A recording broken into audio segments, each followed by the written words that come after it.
नमस्कार विद्यार्थी मित्र हो. इयत्ता 11वी विषय मराठी कविता क्रमांक 10 शब्द. शब्द ही कविता आज आपण अभ्यासणार आहोत. शब्दार्थांसह संपूर्ण कवितेचा सोप्या भाषेत भावार्थ जाणून घेणार आहोत. चला तर मग आपण ही कविता अभ्यासूया. सर्वप्रथम या कवितेचे कवी यशवंत मनोहर यांचा आपण परिचय करून घेऊ. कवी यशवंत मनोहर यांचा जन्म 1943 चा आहे. कवी समीक्षक म्हणून त्यांना ओळखले जाते. सकस जीवनानुभव आणि प्रत्येकारी प्रतिमांनी समृद्ध अशी ओजस्वी शब्दकळा यांमुळे यशवंत मनोहर यांची कविता शोषणाचा तीव्र निषेध करते व उपरोधाचा आश्रय घेत प्रस्थापित समाजाच्या मूल्यव्यवस्थेवर घणाघाती प्रहार करते. कवी यशवंत मनोहर यांनी जीवनामध्ये त्यांना जे आलेले अनुभव आहेत किंवा समाजामध्ये जो अन्याय होतो, विशिष्ट वर्गाचं जे शोषण होतं, त्या शोषणाचा निषेध करणं आणि उपरोधाच्या माध्यमातून समाजामध्ये असणारी विसंगती किंवा समाजामध्ये असणारी जी मूल्यव्यवस्था आहे, तर ती शोषणावर आधारित कशा प्रकारची आहे हे त्यांनी आपल्या कवितेच्या माध्यमातून सांगण्याचं काम केलेलं आहे. आणि समाजामध्ये ज्या घटकावरती शोषण होतं, तर त्या घटकाच्या वेदना त्यांनी आपल्या कवितेतून मांडलेल्या आहेत आणि जो समाज शोषण करतो त्याचा त्यांनी निषेध सुद्धा केलेला आहे. भारतरत्न डॉक्टर बाबासाहेब आंबेडकर यांच्यापासून घेतलेल्या प्रेरणेतून आक्रमक शैलीने समाज वास्तवावर प्रखर भाष्य करणारे कवी, विचारवंत व समीक्षक म्हणून यशवंत मनोहर यांचे स्थान महत्वाचे आहे. ज्या पद्धतीनं डॉक्टर बाबासाहेब आंबेडकर यांनी वंचित समाजाला न्याय मिळवून देण्याचा प्रयत्न केला, त्यांच्यापासून प्रेरणा घेणारी जी पिढी निर्माण झाली, तर त्याच्यामध्ये यशवंत मनोहर हे एक आहेत. त्यांनी सुद्धा डॉक्टर बाबासाहेब आंबेडकर यांच्या कार्यापासून प्रेरणा घेऊन समाजातील जे वास्तव आहे त्या समाजातील वास्तवावर आपल्या कवितेच्या माध्यमातून, विचारांच्या माध्यमातून प्रखर असं भाष्य केलं. आणि हा जो काही अन्याय होतो, जे शोषण होतं विशिष्ट वर्गाचं, तर त्याला एक वाचा फोडण्याचं काम त्यांनी केलेलं आहे. आणि या दृष्टीनं यशवंत मनोहर यांनी बजावलेली भूमिका महत्वाची आहे.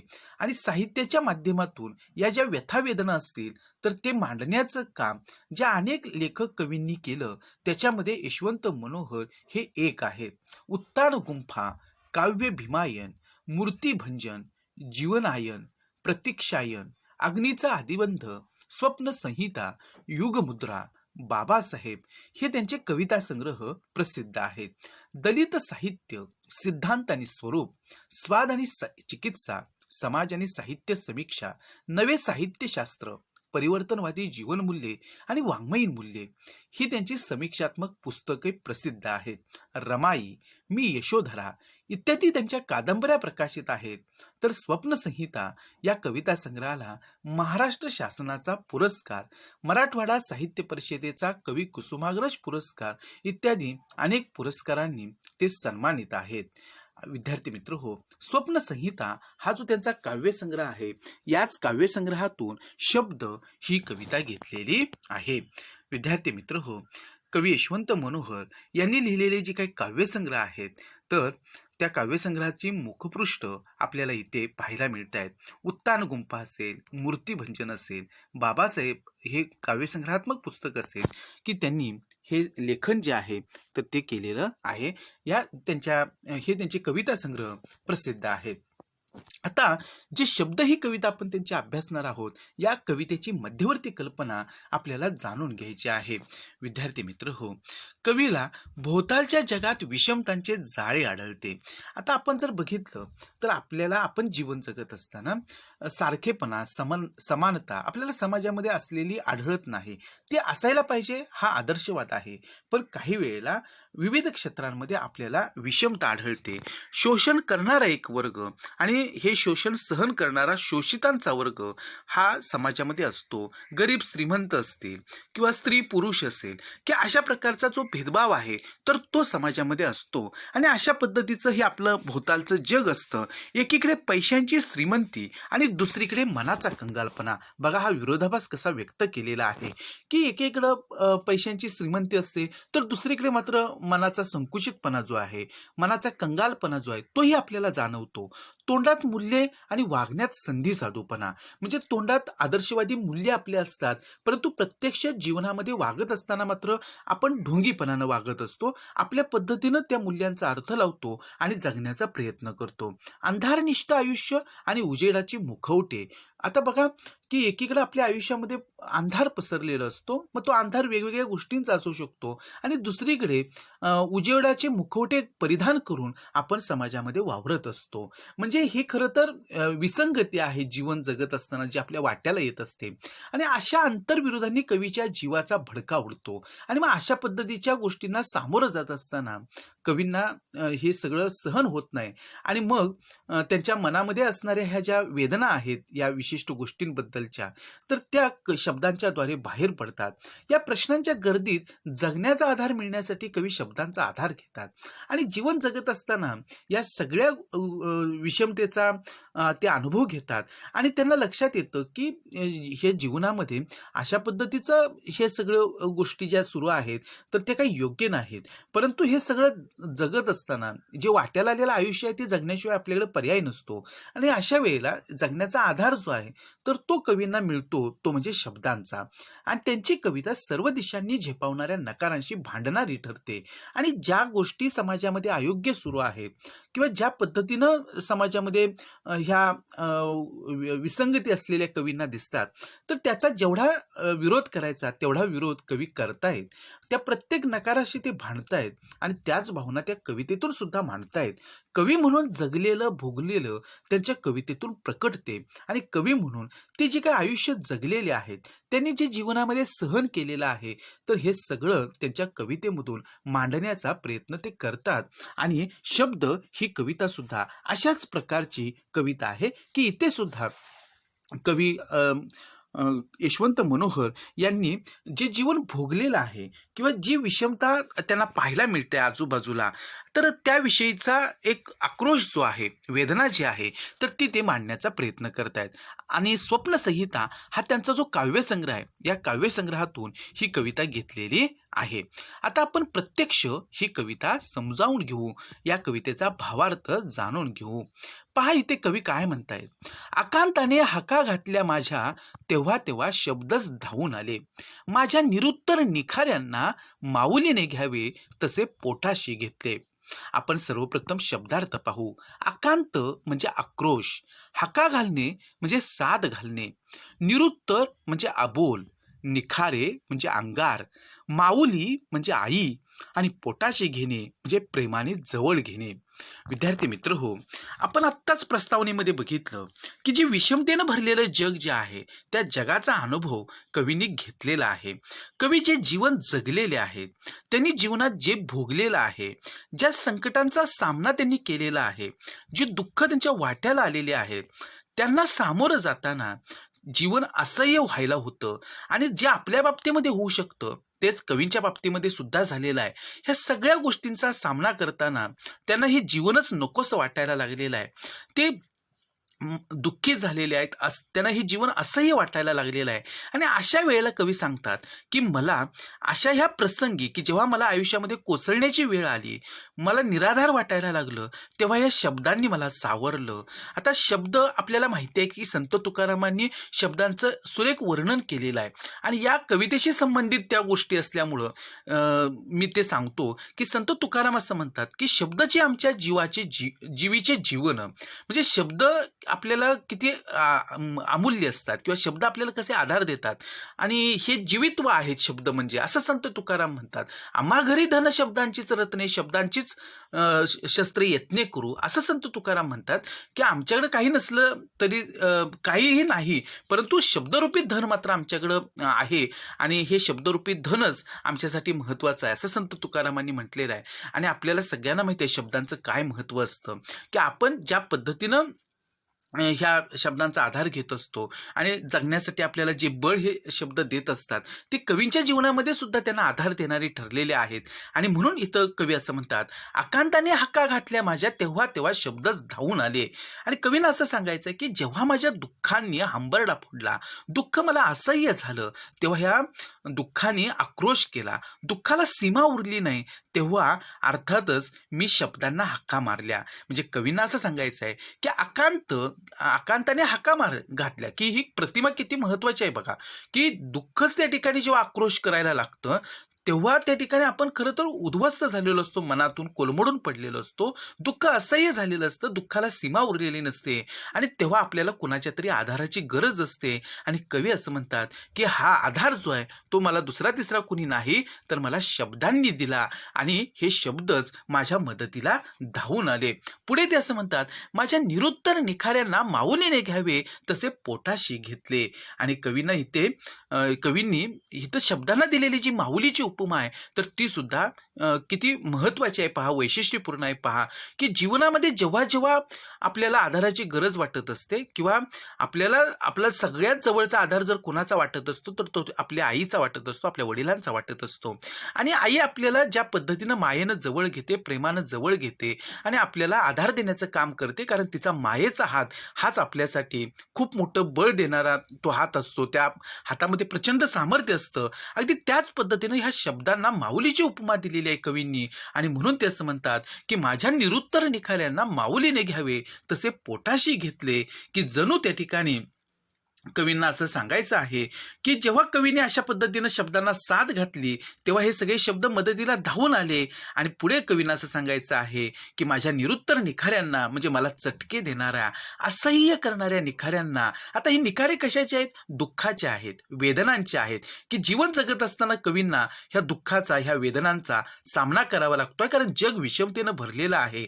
आणि वंचित दलित समाज जो आहे तर त्यांच्या वाट्याला जे दुःख आलेलं आहे, व्यथावेदना आलेल्या आहेत तर त्यांना मर्यादा नाही. आणि हे सगळे निखारे जणू जे आहेत तर ते आपल्याला जाळतायत. आणि आता ह्या निखाऱ्यांचा सामना करणं केवळ अशक्य आहे, कारण हे चटके देणारे जे निखारे आहेत तर ते किती सहन करायचे. आणि कवी असह्य झालेले आहेत. आणि अशा वेळेला जणू आई होऊन माऊली होऊन शब्दांनी पोटाशी घेतलं असं कवी म्हणतात, माऊलीने घ्यावे तसे पोटाशी घेतले.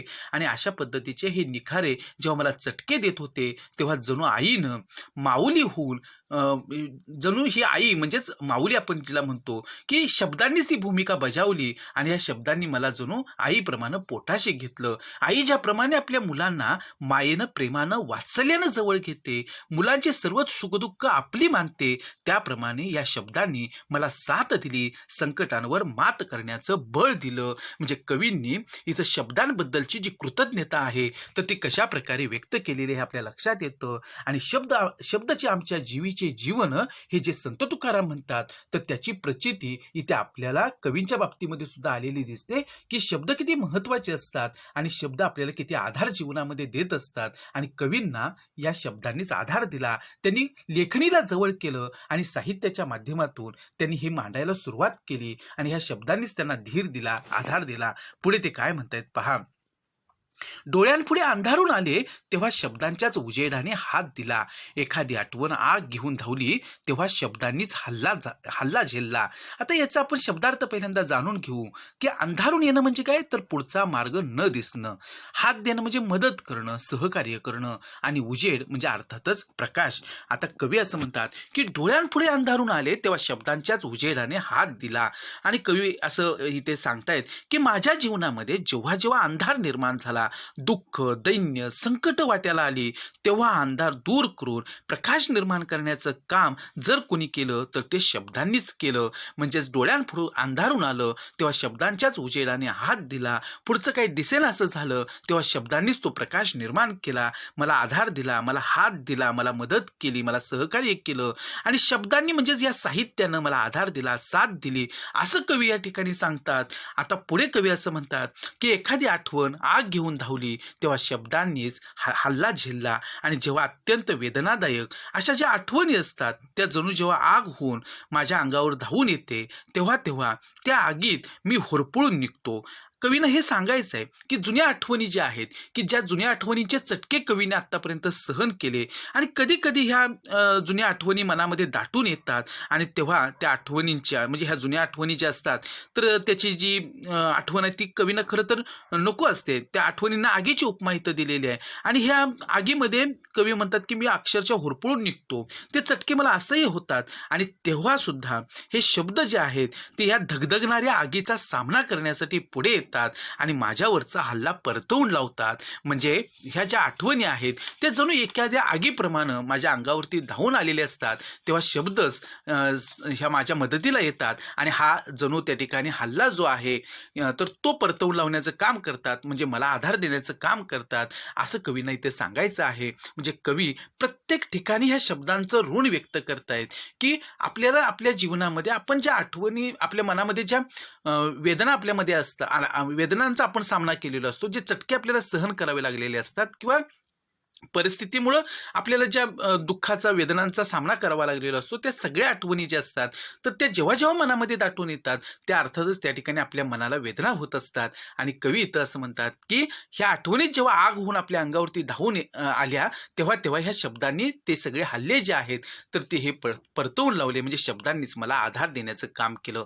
पुढे कवी असं म्हणतात, चिडून चिडून सांडत होते ऊन तेव्हाही शब्दांनीच सावली धरली, दिवसाही दाटायचा अंधार तेव्हा शब्दांनीच हातात बिजली दिली. म्हणजे कवींनी किती छान आणि सुंदर अशा प्रतिमा वापरलेल्या आहेत, प्रतीकं वापरलेले आहेत हे आपल्याला लक्षात येईल की सावली धरणं म्हणजे आधार देणं आणि बिजली म्हणजे वीज.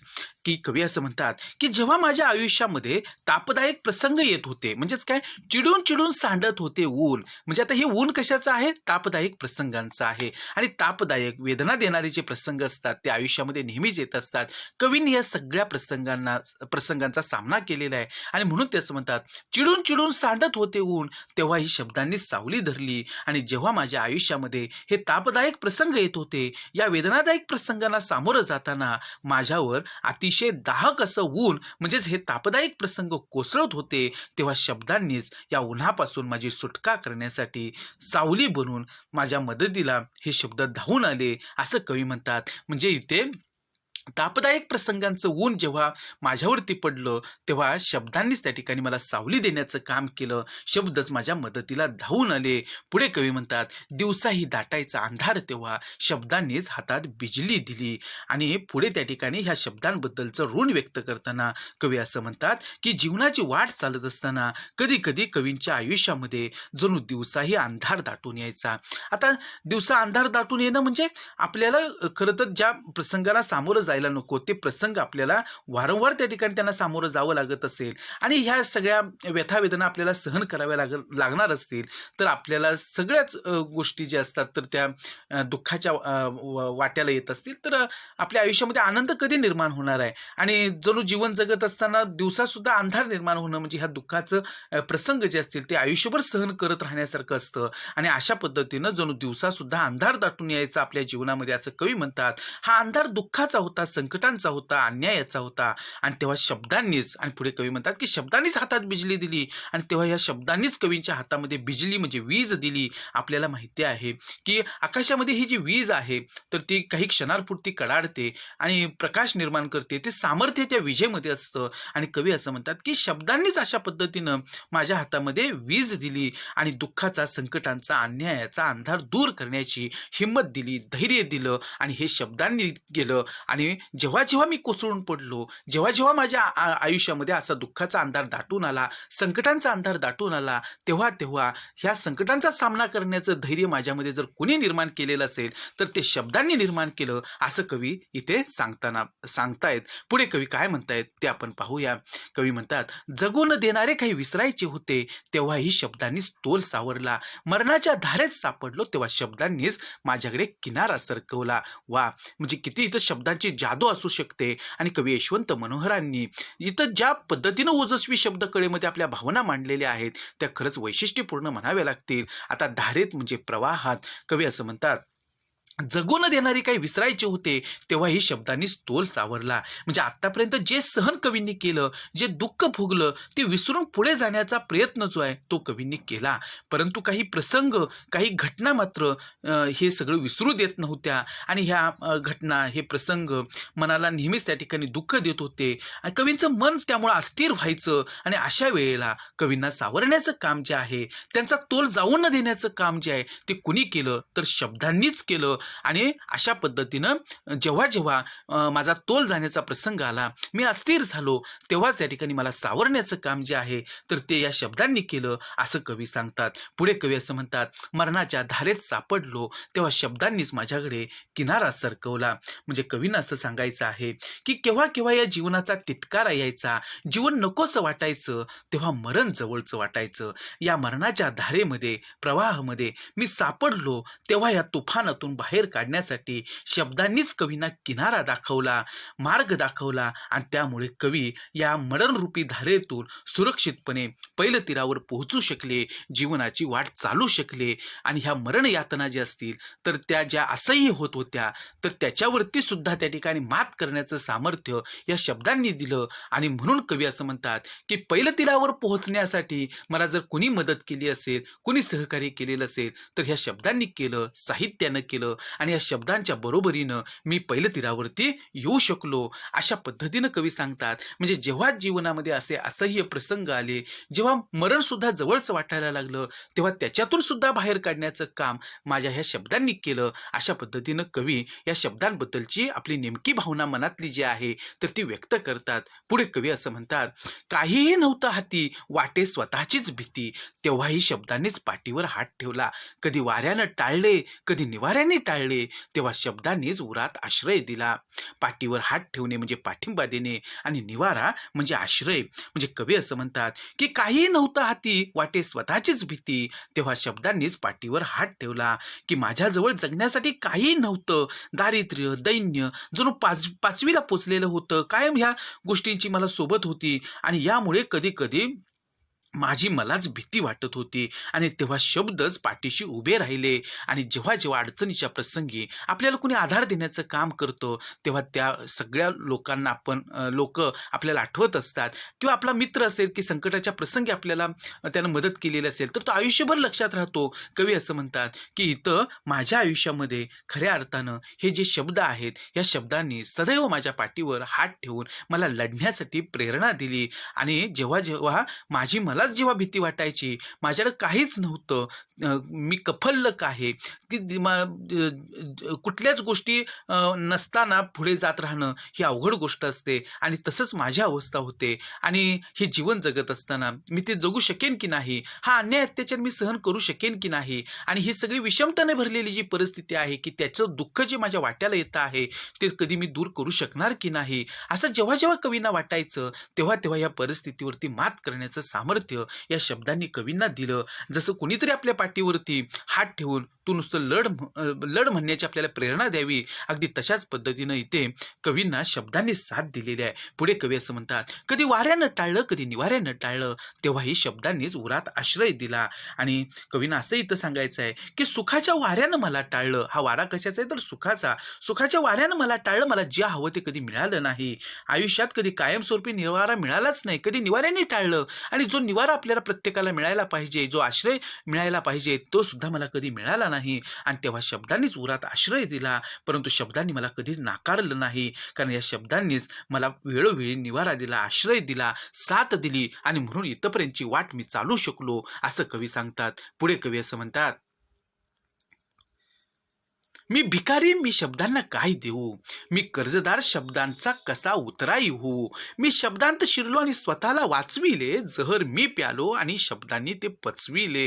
आता ह्या ज्या काही ओळी आहेत, या ओळी म्हणजे या कवितेतल्या शेवटच्या ओळी आहेत. आणि इथं भावनेची जी उत्कटता आहे कवींची, ती आपल्याला दिसून येते. ते असं म्हणतात, मी भिकारी, मी शब्दांना काय देऊ, माझ्याकडे काहीच नाही, देण्यासारखं असं माझ्याकडे काहीच नाही, मी जणू भिकारी आहे. आणि काहीच नसलेला मी शब्दांना तरी काय देणार आहे. आणि म्हणून इथं कवी असं म्हणतात, मी शब्दांना काहीच देऊ शकणार नाही, कारण मी स्वतःच भिकारी आहे. मी कर्जदार, शब्दांचा कसा उतराई होऊ? आणि मी तर त्या ठिकाणी कर्जबाजारी आहे. शब्दांचंच माझ्यावर अनंत उपकार आहेत. शब्दांचं ऋण माझ्यावरती आहे आणि शब्दांचं ऋण मी हे फेडू शकत नाही. आणि ही शब्दांविषयीची प्रांजळ कृतज्ञता जी आहे, शब्दांवरची ही जी निष्ठा आहे, ती इथं कवींनी व्यक्त केलेली आहे. मी भिकारी, मी शब्दांना काय देऊ?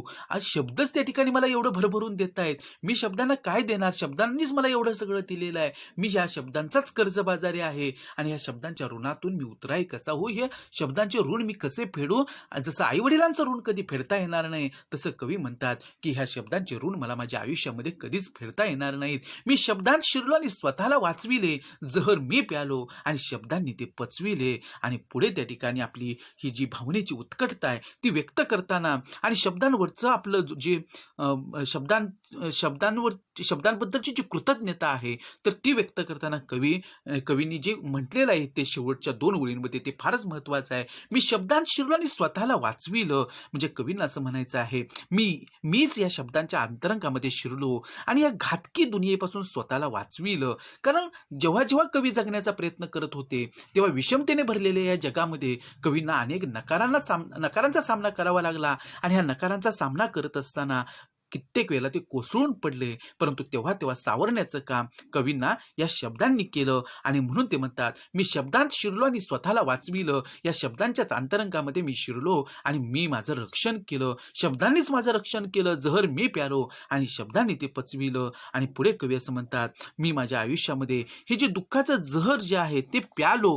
परंतु त्या ठिकाणी कवींना असं म्हणायचं आहे, की हे विष खरं तर मी प्यालो नाहीच, तर माझ्याऐवजी या शब्दांनीच हे विष जे आहे तर ते पचवलेलं आहे. म्हणजे हे विष मी जरी प्यालेलो असलो तरी ते पचविण्याचं काम जे आहे ते शब्दांनी केलं. म्हणजे माझ्या वाट्याचं दुःख स्वतः पिऊन शब्दांनीच जणू मला जीवदान दिले, माझं रक्षण केलं, मला सावरलं, मला आधार दिला, मला आश्रय दिला.